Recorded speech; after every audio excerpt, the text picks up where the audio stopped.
This year is a very big year for our championships because it's a catch-up year really after 3 long years of COVID delays. So we've had to accelerate the holding of the women's amateur being completed this week. We've got a new junior tournament in Japan combined with the Royal Golf Club in Tokyo for the 10 best young girls and 10 best young boys of one from each country, from 10 different countries in the Asia Pacific region, and then followed a couple of weeks later in the Philippines with the APGC Junior Championships. This year we will be holding or involved with the Benalik and Patsy Hankins trophies. They were last held 5 years ago now in Qatar. And so that's the impact that COVID had. We were meant to hold these championships in 2020. So that's the match for both men and women against the European Golf Association. So it's a very big event.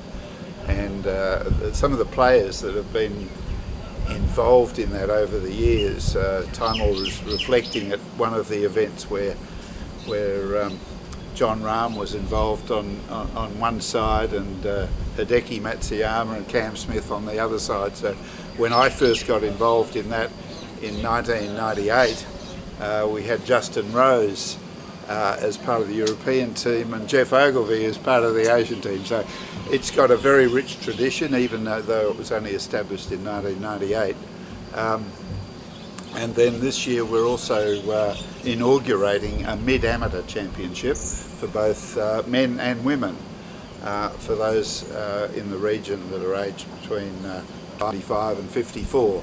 So that puts a space for those players that have perhaps passed their prime and nowhere near senior level, but we're creating playing opportunities for them.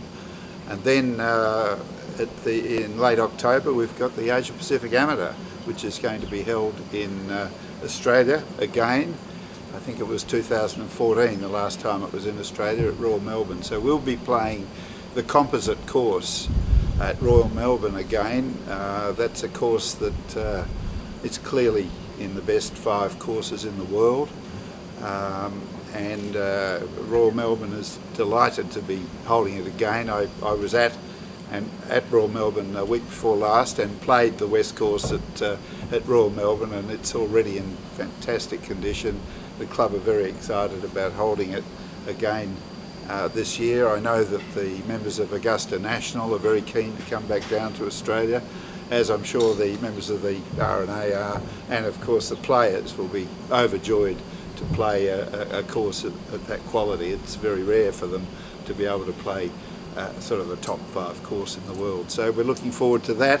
And then finally we've got the APGC Seniors later this year in November, and we haven't quite finalised the venues for that. But that's a bit of a summary of the work that we're doing for 23 and looking forward to planning for 24. So it's exciting times for the APGC. We've grown enormously since the days when we simply had the Nomura Cup every couple of years. So it's great to be involved in developing in our own way through championships, developing the game throughout the Asia Pacific region.